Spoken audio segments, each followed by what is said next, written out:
Petro melihat CT scan otak Zhuang. Dilihat Zhuang sudah tidak memiliki banyak waktu lagi. Kisah kembali berlanjut.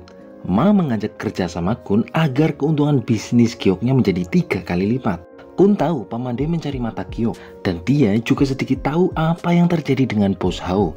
Tetapi selama Kun mendapat keuntungan, mereka akhirnya bekerja sama. Huang dan rombongannya sudah sampai di tempat Victor. Kemudian mereka membicarakan keamanan mata giok di Museum Victor. Victor menjamin pasti aman karena dia mengkisiknya setiap hari. Namun, Zhuang ingin langsung mengeceknya karena Pamande pasti ke Kiev untuk mencari mata giok. Pamande tahu mata giok pasti ada di tempat Victor. Dengan keamanan yang ketat, kayak Li Jing. Jadi perlu rencana yang matang. Yanti juga terkenal beruang dan banyak kenalan. Jadi kalau terang-terangan menyerang, pasti akan rugi bandar. Selain mata giok, Pamande menginginkan satu orang, entah hidup atau mati. Kira-kira siapa orang itu? Stay tune. Victor mendapat kabar tentang Pamande yang bertemu dengan Long Kun. Yanti menjelaskan kalau Long Kun memang bisnismen giok terkenal di Kiev. Dari laporan orang suruhan Yanti mendapat kabar kalau Kun pergi ke gudang sebuah pabrik untuk bertemu dengan pria paruh baya dari Asia pakai kacamata. Banyak orang asing yang juga mengawasi. Pamande mulai bergerak. Mia menyarankan untuk tidak memindahkan mata giok saat ini karena akan rawan diserang. Victor bilang keamanan berangkas aman pasti sulit ditembus. Elah, kata siapa? Dulu aja pakai petasan udah roboh kok. Kemudian Rio akan menambah staf di sana. Tiba-tiba ada pesan masuk yang mengatakan jika ingin tahu sebab kematian saya, pergi ke angkringan George ruang 102 dan tertulis Gu Tianfeng. Lah, kakek Gu kan emang udah mati ya? Emang di akhirat bisa main HP ya? Itu pasti dari pembunuh dan mungkin sekali itu jebakan. Zhuang percaya kalau Pamande tidak akan menyakitinya. Mia dan Peng melarangnya pergi, namun Zhuang tetap pergi dengan syarat Mia dan Peng ikut. Victor mendapat laporan rumahnya sedang diintai. Benar saja Zhuang mendapat pesan kalau dia harus pergi sendiri atau tidak mendapat apa-apa. Akhirnya Zhuang berangkat sendiri, namun ada orang yang mengikutinya. Dan diam-diam Peng dan Mia juga mengawasinya. Zhuang merasa diikuti, akhirnya dia mempercepat jalannya. Dan karena Zhuang sudah diberi les privat latihan tinju, Zhuang menghajar mereka.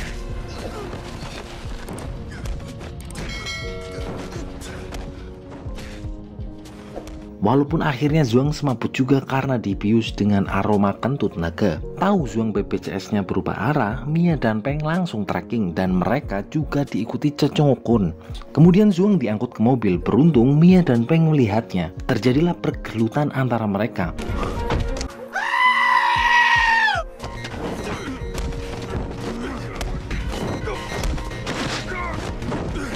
Kemudian bantuan dari Yanti datang. Di rumah Victor, Zhuang beristirahat. Zhuang percaya kalau bukan utusan Pamande yang menyelakainya. Padahal Mia dan Huang sudah mengingatkan untuk perlahan saja, jangan terlalu frontal karena berbahaya. Namun Zhuang tetap nekat demi kakek Qiming dan kakek Gu. Mia dan Peng siap untuk melindungi Zhuang. Victor juga akan memindahkan Zhuang ke tempat lain. Dan untuk urusan keamanan museum di sana sudah digandakan. Karena Kun gagal menangkap Zhuang, Pamande akan mengurusnya sendiri. Zhuang dan lainnya pindah di hotel pinggiran kota. Ketika sedang duduk, Zhuang melihat lukisan pedang dan Zhuang langsung teringat momen pembunuhan kakek Gu.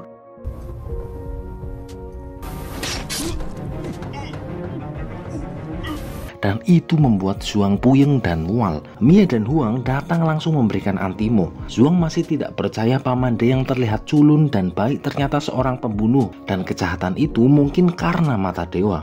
Mia bilang, kejahatan bukan karena mata emas, tetapi karena ada kesempatan. Swadayalah, swadayalah. Dan juga karena keserakahan manusia. Huang membenarkannya. Huang suka uang tetapi dia tidak nyalek dan korupsi. Karena itu kejahatan. Dan mereka semua siap mendukung Zhuang.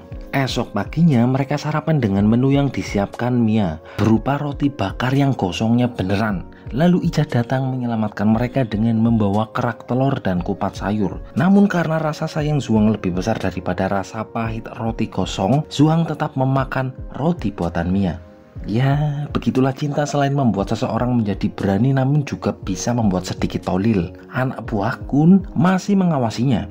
Lalu Victor mendapat laporan pengintai di depan museum sudah pergi. Zuang mendapat info Cecungu Kun sudah pergi. Lalu Zuang menyuruh Peng untuk pergi ke museum. Sementara Zuang dijaga oleh Mia dan Ija. Karena takut Huang ngecap beres baik, akhirnya Peng membawa Huang. Ternyata Paman Delah yang menarik anak buah Kun. Lalu Kun sendiri marah dong. Sudah ngongkosin kopi sama rokok ke anak buahnya malah disuruh pulang. Paman D menjelaskan kalau Cecungu Kun ada di situ, museum malah semakin ketat yang bahkan lalat saja tidak bisa masuk. Paman D sengaja membuat Zuang dan lainnya lengah. Ija yang sedang habis beli pulsa diintai oleh anak buah Kun. Sementara Zuang baru saja makan obat kuat malah Ija masuk. Ija bilang mereka sudah ketahuan. Mia menduga kalau ada mata-mata di tempat Victor. Lalu akhirnya Zuang nekat keluar hotel untuk memancingnya. Benar saja para cecunguk langsung mengikutinya. Zuang sengaja jalan muter-muter di daerah itu agar cecunguk Kun kebingungan. Namun malah Zuang yang kesasar. Dua anak buah Kun ternyata tepar. Begitu juga dua lainnya karena dilumpuhkan oleh Mia dan Ija. Namun tiba-tiba Zuang ditudung pisau dan Mia balik dilumpuhkan.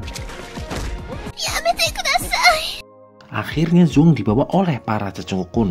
Sementara itu Peng dan Huang terlihat risau di tempat yang dijanjikannya karena Zuang tidak muncul di situ.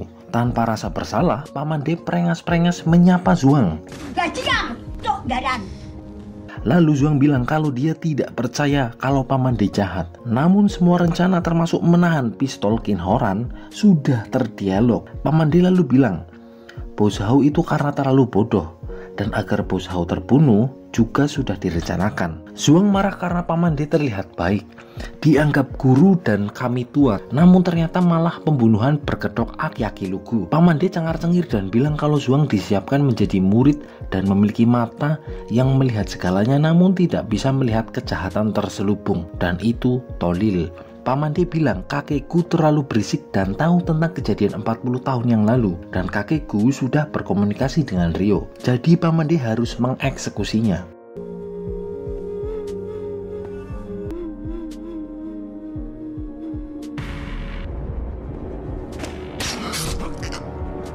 Kasihan itu matanya nggak merem, pasti perih itu. Kakekku harusnya bersyukur matinya itu kemarin. Karena kalau dulu dalam penelitian 40 tahun yang lalu dan tidak digantikan oleh kakek Kiming, pastinya matinya sudah lama. Kelihatan sikapnya Paman D yang kelihatannya lugu sekarang kayak bangke. Di tempat lain, Peng bilang kalau Zuang diculik Paman D. Ija juga hilang. Peng ingin menolongnya. Kemudian Rio langsung ngegas, harus merencanakan strategi dulu. Zuang memiliki mata dewa, jadi sementara Zuang pasti aman. Dan sekarang mereka harus memindahkan mata Gyo. Peng marah, apakah mata Gyo lebih penting dibandingkan nyawa Zuang dan Ija? Rio menjawab, kalau mata Gyo adalah kesempatan menjadi jaminan barter nyawa Zuang dan Ija. Thor membenarkan apa yang diomongkan Rio. Paman D bilang, semua pencapaian yang Zuang saat ini dapatkan bukan karena usaha atau bakat, tetapi karena mata dewanya. Begitu juga orang-orang di sekelilingnya. Zuang tidak mengerti apa itu susah karena Paman D anak buangan yang tidak punya ayah. Makan seblak nggak pernah, minum es teh desa nggak ada, pokoknya susah. Dan sukses itu adalah hal yang tidak mungkin. Kemudian 40 tahun yang lalu ada tim arkeologi. Kakek Kiming datang dan menyewa jasanya sebagai pemandu. Paman D mengantarnya ke makam Feng Quan dan kejadian di sana merubah hidupnya. Flashback ke masa lalu saat terjadi tragedi.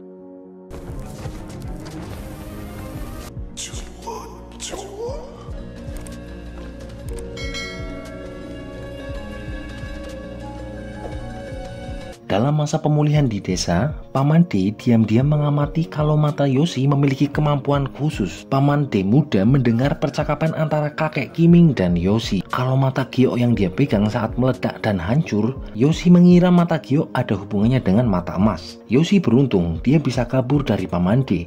Namun kakek Kiming mati di tangan Paman D. Mendengar itu, Zuang langsung kesurupan, namun bisa dihentikan.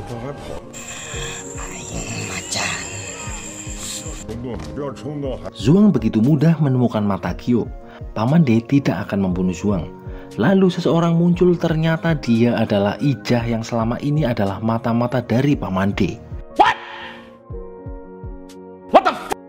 Dan dia yang melaporkan kalau kakekku tahu kejadian 40 tahun yang lalu. Ternyata di balik parasnya yang cantik, dia juga licik. Makanya buat bosku ini jangan cari cewek yang cantik tetapi akhlaknya rusak. Lebih baik cewek yang akhlaknya baik tetapi ya tetap cantik. Kemudian Zuang dibius. Ryo dan yang lainnya belum mendapat info tentang Zuang. Dan kalau Paman D belum mendapat mata giok, berarti Zuang masih aman. Lalu Yanti datang. Dia mendapat foto Kun dengan seseorang. Victor dan Ryo tidak mengenalnya. Namun Huang tahu dia bernama Petro, ahli otak yang pernah menjadi narasumber seminar di kampusnya. Ternyata Huang menang-menang sekolah ini. Mungkin Dr. Petro akan melakukan sesuatu dengan Zuang. Di markasnya, Kun dan Paman D membicarakan kalau rencana berjalan lancar dalam pergiokannya. Mereka akan menguasai pasar pergiokan di Kiev. Namun Paman D ingin kalau Kiev menjadi pusat barang pergiokan dan barang-barang antik di dunia. Dan pakar otak sudah mulai menganalisa Zuang. Victor mendapat info Petro dan asistennya sudah seminggu bolos kerja untuk liburan di Curug Ciliung. Victor juga mendapat info ada pameran artefak Cina kuno. Pameran artefak itu ternyata terselubung dilakukan di atas gedung. Kun mulai memperkenalkan benda-benda pameran di sana. Lalu kemudian Ijah menjelaskan detailnya. Benda-benda itu barang langka dari dinasti-dinasti Cina masa lampau.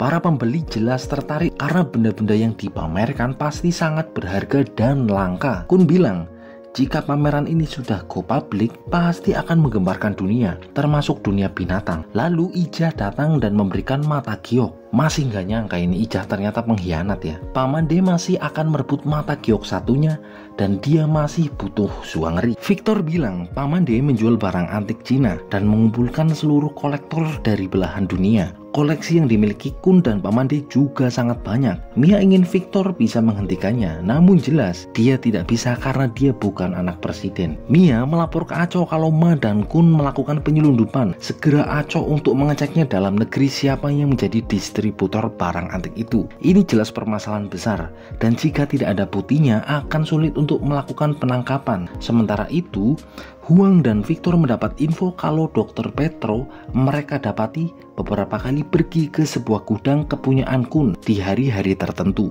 Apakah dia buka perkuliahan di sana? Itu jelas orang mungkin. Huang yang sedang meditasi diganggu Kun untuk melihat artefak nasional. Zuang kaget. Kok bisa ya Kun bisa mempunyai ini? Zuang disuruh untuk melihatnya dengan mata dewanya. Zuang menduga liontin ini milik Kaisar Kang Yi dan hilang di Kaisar Pung Yi. Itu adalah benda peninggalan namun memiliki cacat di belakang kalungnya. Ada garis retak dan pemalsu menutupnya dan akan terlihat jika dilihat dengan sinar ultraviolet. Kun tidak percaya dengan mata dewa sebelumnya. Namun setelah mendapatkan penjelasan dari Zuang, baru dia percaya betapa hebatnya mata dewa itu. Dan pantas saja Ma Tengfeng mati-matian mencari mata giok. Zuang Herman, kok bisa ya Kun mendapat benda-benda itu? Artefak itu didapatkan karena Paman D. Dan sayang sekali Zuang tidak mau kerjasama. Kalau mau kerjasama, Zuang pasti akan dibelikan es kulkul dan harta yang melimpah. Dan setelah rencana ini selesai, Zuang akan dihilangkan. Zuang menjawab, sayang sekali juga. Kalau rencana ini selesai, pasti Paman D akan membuang Kun. Karena Paman D masih butuh kekuasaan Kun di Kiev saat ini. Dan saluran Tiongkok sudah dikuasai Paman D. Kalau saluran Kiev sudah dikuasai Paman D, pasti Kun akan dibuang. Dan melihat Kun, Zuang jadi teringat orang yang pernah kerjasama dengan Paman D berakhir COD dengan malaikat maut. Yap, betul, bos gundul, bos Hao. Mendengar itu, Kun langsung pergi cari kopi untuk mencairkan otaknya. Namun dia malah bertemu dengan Mia dan yang lainnya. Peng bilang, di mana Zuang Ri? Kun menjawab, kalau aku tidak mau jawab, kamu mau apa? Mendengar itu, Peng langsung ingin menggelitiknya sampai dia hamsyong. Namun ditahan oleh Mia. Kun mengancam kalau dia diapak-apakan, maka sudah pasti mereka tidak akan mendapat info tentang Zuang. Kemudian Mia melakukan penawaran transaksi dan Kun akan menyampaikannya ke Ma. Ma bilang Zuang memiliki teman yang baik hingga mereka mau menukarkannya dengan mata giok. Zuang takut temannya dicelakai. Kemudian Ma mengancam, demi keamanan temanmu jangan menggunakan trik apapun dan langsung saja tunjukkan mata giok. Transaksi dimulai. Mia bilang dia akan berjanji akan menangkap Ma dan dengan sombong Ma menertawakannya dan hanya satu orang yang bisa masuk. Akhirnya setelah perdebatan visi dan misi, bumi datar atau tidak, Mia yang masuk ke dalam. Mia cuma diberi waktu 5 menit bertemu dengan Zhuang. Waduh, 5 menit ya, short time itu ya. Mia mengkhawatirkan Zhuang, namun Zhuang bilang ini tindakan yang berbahaya, seharusnya Mia tidak perlu kesini. Namun bagaimana lagi semua orang khawatir tentang Zhuang, termasuk Mia. Ternyata Ma dan Kun nguping pembicaraan Zhuang dan Mia. Awas ini nanti sumpringan ini. Sambil duduk, Zhuang bilang, jangan menukar mata giok karena Zhuang juga akan dioperasi. Kemudian Mia merusak kertas suara dengan permen Yosan. Mia bilang, kalau mereka akan berpura-pura transaksi, lalu akan ada tim yang mengalihkan keamanan di sini dan menyelamatkan Zhuang. Ma dan Kun akan melakukan transaksi barang selundupan 2 hari lagi. Ma Tengfeng sangat hati-hati. Mia dan lainnya harus bisa mengulur waktu dalam pertemuan. Zhuang memiliki cara melalui kontak dalam negeri melalui video. Lalu Mia disuruh pergi dan Kun mengeceknya, ternyata tidak ada permen Yosan di alat peretasnya. Mia ingin lokasi transaksi diubah karena di gudang itu terlalu banyak orang. Takutnya Ma tidak akan melepaskan Zhuang dan akhirnya Ma mengiyakannya.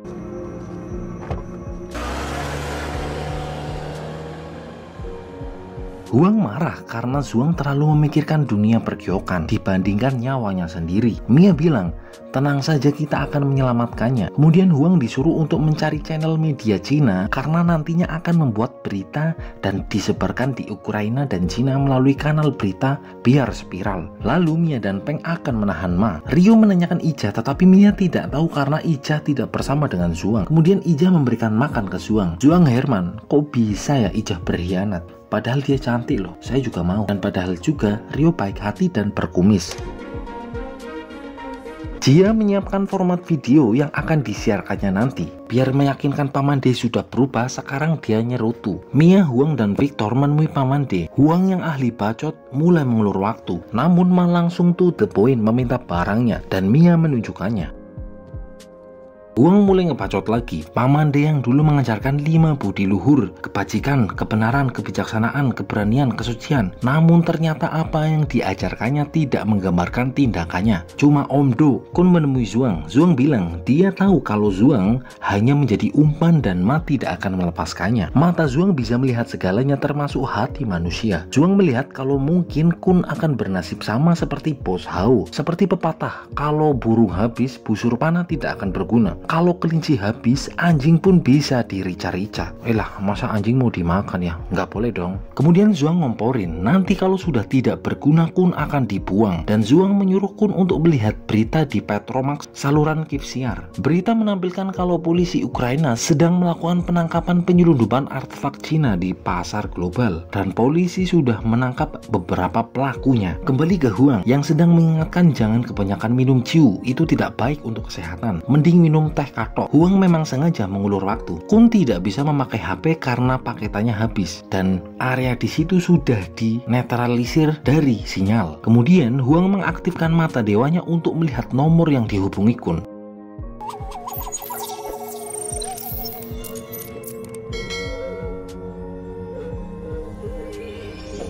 Ternyata Kun melakukan cross-check dengan anak buahnya tentang kebenaran berita terkait penangkapan penyelundupan artefak. Mia minta kepastian kapan Zhuang akan dilepaskan. Kemudian Paman D harus lihat dulu mata Gyo asli atau tidak. Dan Mia tidak percaya dengan Paman D. Lalu pengawalnya mengancam dengan pistolnya. Akhirnya Mia menyerahkannya. Di markas, Zhuang yang sedang puyeng karena memakai mata dewanya tiba-tiba dikepret oleh Kun hingga kepalanya kejeduk paralon besi. Beruntung Peng datang dan langsung menghajar Kun.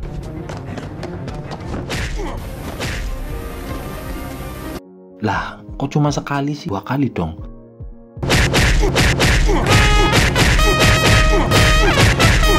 Zhuang langsung dipopong. Ma sadar kalau Peng tidak datang. HP-nya nggak ada sinyal dan Huang ngebacot untuk mengulur waktu. Ma tidak ingin melepaskan Zhuang karena dia sangat menginginkan mata dewanya. Dan kemudian Ma pergi dari tempat pertemuan. Cecenguk sudah mulai bergerak mencari Zhuang. Peng masih mencari cara keluar dari markas itu dengan menggendong Zhuang. Ini apa nggak ganjel ya? Zhuang memberikan arahan dengan menggunakan mata dewanya.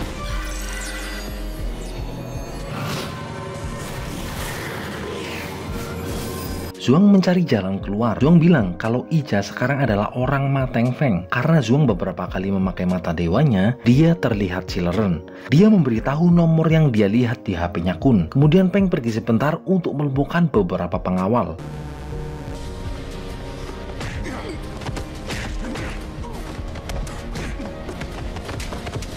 Namun Zuang malah terkepung dan tertangkap lagi. Zuang sudah tepar. Kun bilang, dari keterangan dokter karena rangsangan yang kuat, mata Zuang terjadi pendarahan. Sehingga Ma harus melakukan perubahan rencana untuk mempercepat operasi mata Zuang. Peng kembali menemui Mia dan Huang. Peng gagal menyelamatkan Zuang dan dia memberitai kalau Ija adalah mata-mata. Kata Huang, pantas saja Ma Tengfeng selalu tahu gerak-gerik dari Zuang. Lalu Peng memberikan nomor titipan dari Zuang ke Mia. Namun Mia jelas bingung karena diberi nomor saja tanpa keterangan. Kali aja itu nomor togel, kan nggak tahu. Untung Mia teringat pembicaraan dengan Zuang. Lalu Mia meminta bantuan Wartel untuk mengecek nomor itu. Petro melihat CT scan otak Zuang. Dilihat Zuang sudah tidak memiliki banyak waktu lagi dan dari saraf matanya memang terjadi anomali sehingga bisa melihat barang secara stereoskopis dan tembus pandang. Petro ingin pamit namun dilarang Ma karena dia ingin Petro melakukan operasi di sini bukan di rumah sakit dengan alibi menjaga privasi dari pasien. Ma ingin Petro melakukan operasi pengambilan pecahan kecil dari meteor yang merupakan penyebab anomali di otaknya Zuang. Sebagai dokter yang waras, jelas Petro tidak mau janji gelem melakukan operasi karena akan mengancam nyawa pasiennya. Sementara jangan melakukan operasi dulu, kata Petro. Sekali lagi Ma meminta Petro mengeluarkan benda kecil itu dari otak Zuang dan tidak peduli keselamatan Zuang. Petro tetap menjunjung kode etik karena Petro bertanggung jawab keselamatan Zuang. Kemudian Ma mengkritisi asistennya agar dia mau melakukan operasi itu. Akhirnya asistennya mengiyakannya karena terancam dalam waktu 3 hari lagi. Ma yang mendengar itu langsung cengar-cengir keparat kesenangan. Aco sudah mendapatkan target dan segera melakukan penggerbekan. Sebut saja Nario yang sedang melakukan packing pengiriman artefak. Namun polisi sudah bersiap untuk menangkapnya. Berbekal info dari Mia, Aco bergerak.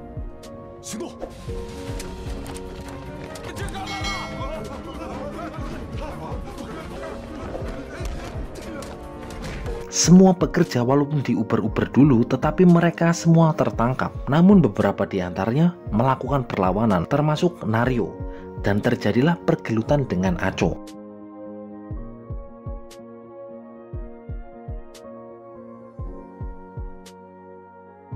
Aco sempat kewalahan karena dikeroyok. Karena sudah diajari silat oleh Mia, Aco bisa menanganinya. Penangkapan bisa dikatakan sukses, walaupun tangan Aco sedikit meleceh. Persiapan operasi Zuang mulai dilakukan. Kun bilang terjadi penangkapan di penyelundupan artefak, tetapi tidak apa-apa, nanti masih banyak artefak yang lainnya. Peng dan Mia mendapati markas Kun sudah sepi, namun mereka menemukan CT scan Zuang. Huang panik karena tahu CT scan itu tujuannya untuk operasi. Mia bilang kalau Zuang sendiri yang menyerahkan diri demi menemukan penggelapan artefak. Mia yakin akan bisa menyelamatkan Zuang. Di rumah sakit, Zuang sudah siuman dan disapa Ma Tengfeng yang so asik. Ma tahu kalau otak Zuang mengalami pendarahan karena memakai mata dewa. Ma juga bilang kalau teman-temannya baik-baik saja. Tujuan Ma ke Kiev adalah mendapatkan mata dewa dan mata Giok. Zuang bilang kalaupun Ma mendapatkan mata Giok, dia tidak akan bisa mendapatkan mata dewanya. Namun ternyata Ma Tengfeng sudah tahu kalau agar mendapat mata Giok itu adalah gabungan dari reaksi ledakan batu meteor dan sengatan aliran listrik. Dan sekarang Ma butuh benda yang ada di otak Zuang.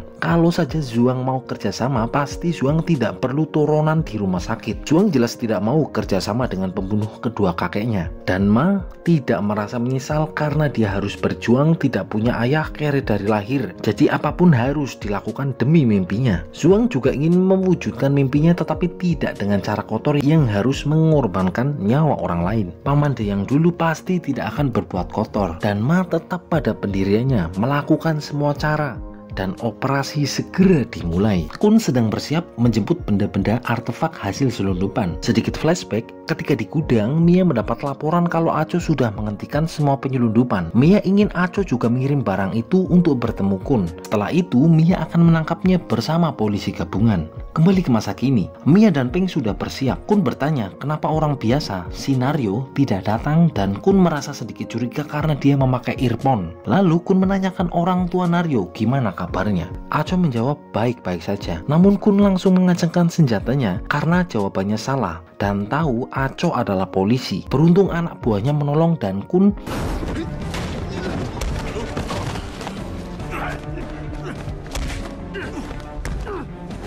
disuruh tidak bergerak namun tetap ngeyel. Akhirnya dengkulnya didor oleh Mia.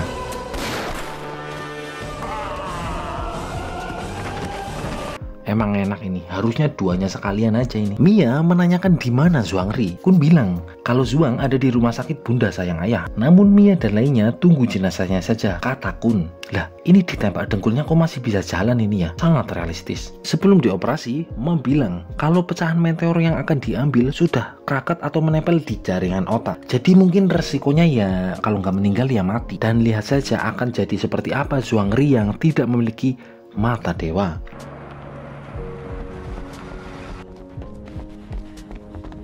Peng dan Mia langsung masuk ke rumah sakit. Operasi segera dimulai. Polisi sudah mengepungnya, jadi mereka akan segera melakukan operasi. Mia sudah mulai bergerak dan meng-KO pengawal dari Ma.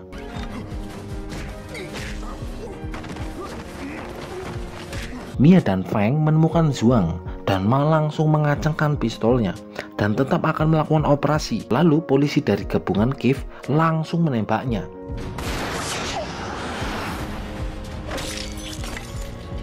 Namun peluru mengenai kacamata Ma Tengfeng. Mia dan Feng membawa Zhuang yang sudah cileren. Apakah Zhuang akan bertahan? Dan akhirnya Huang dan Victor pun datang. Beberapa waktu berlalu, Zhuang nampaknya sudah sehat. Di penjara, Qin menjadi guru lukis. Kemudian Zhuang datang. Qin tahu kejadian di Kiev. Zhuang bilang semuanya berakhir dan Zhuang membawa kado untuk Qin. Dan Qin mendapatkan belalang lagi dari Zhuang. Zhuang dan lainnya akan berpesta. Lalu Bos Ma, Prof Meng, dan Liu Pate juga memberikan kiriman ciu cisehem yang pedas sekali. Prof Meng mengucapkan bahwa Zhuang pemuda yang baik, pintar, tidak sombong, tidak suka pasol, dan suka membantu. Bersulang untuk Zhuang. Lalu Zhuang bilang kalau awalnya dia tidak memiliki teman, namun sekarang dia memiliki semuanya. Dan itu membuatnya sangat bahagia. Dan mereka merayakannya dengan meriah. Malam harinya, Zhuang bilang kalau Zhuang pergi ke rumah sakit dan mencari seseorang yang bermarga Hu dan akan menjalankan operasi untuk mengeluarkan pecahan meteor dari kepalanya. Karena kekuatan matanya itu datang dari saraf optik yang terkena anomali dan perlu dioperasi agar normal kembali. Huang mengingatkan, nanti dulu, apa Zhuang benar-benar yakin dia ingin menghilangkan mata emasnya? Karena Ma Tengfeng saja mati-matian untuk mendapatkan mata emas. Sejak balik dari Kiev, Zhuang bermimpi pengaturan di luar makam Feng Quan. Karena mata emas, maka Zhuang mendapatkan sahabat yang baik, pengalaman yang asik, bahaya yang di luar nalar, namun itu mengasihkan. Dan ketika masuk ke makam Feng Quan, mata emas malah tidak dapat digunakan dan perjuangan sendirilah yang membebaskannya. Dan agar dia bisa mencapai limit kemampuannya sendiri, maka Zhuang harus menghilangkan mata emasnya. Dan sekarang Zhuang menyadari kalau yang penting bukan mata emas namun persahabatan mereka. Dan risiko dari operasi pengambilan meteor dari otaknya,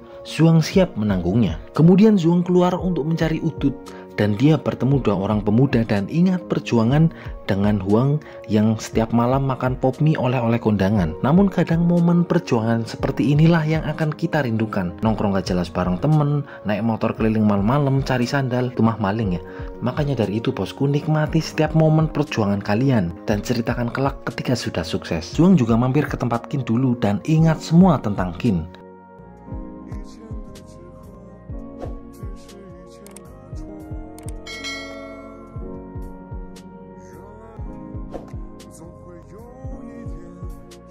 Lalu mampir ke Pegadian dan mengingat Ma Tengfeng ketika masih menjadi pamande.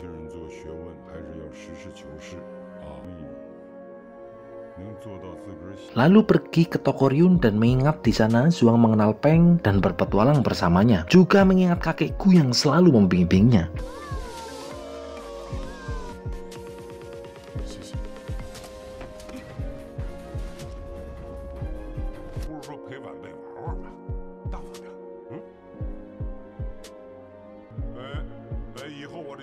Kemudian dia pulang ke rumah dan menemui Mia yang masih menunggunya.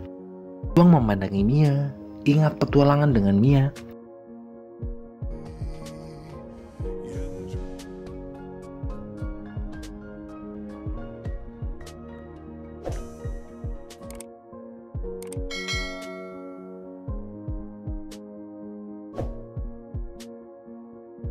Dan ternyata mereka belum pernah ciuman. Akhirnya mereka gak ngapa-ngapain. Hari berikutnya, operasi segera dimulai. Mereka akan menjaga Zhuang, dan ketika pertama membuka mata, Mia adalah orang yang pertama dilihatnya. Kemudian Rio menghubungi Huang. Ternyata Rio mencoba checking kalau rumah sakit tempat Ma Tengfeng dirawat, dia sudah tidak ada lagi di sana. Tidak mengejutkan kalau Ija yang ternyata menolong Ma, dan dia juga akan melakukan operasi agar mendapatkan mata dewa. Kebalikannya dari Zhuang. Mereka mulai melakukan operasi untuk Zhuang dan juga Ma Tengfeng. Lalu Ija melapor ke seseorang kalau operasinya tidak berjalan begitu lancar antara Zhuang dan juga Ma Tengfeng.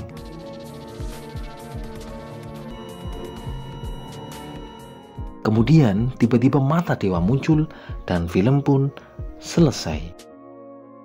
Ini kok ngambang banget ya tamatnya ya, aduh. Wah, namun tidak terasa ya, 20 part dari series ini The Golden Age Season 1 sudah kita lalui. Terima kasih untuk semuanya yang setia mengikuti sampai selesai di part ini. Kalian pancen polo, karena channel ini tidak akan berkembang tanpa kalian. Terima kasih saya ucapkan sekali lagi, dan kedepannya tetap kami review film-film yang pastinya keren dan siap menghibur kalian. Jadi jangan lupa subscribe, nyalakan notifikasinya. Sampai jumpa di film selanjutnya.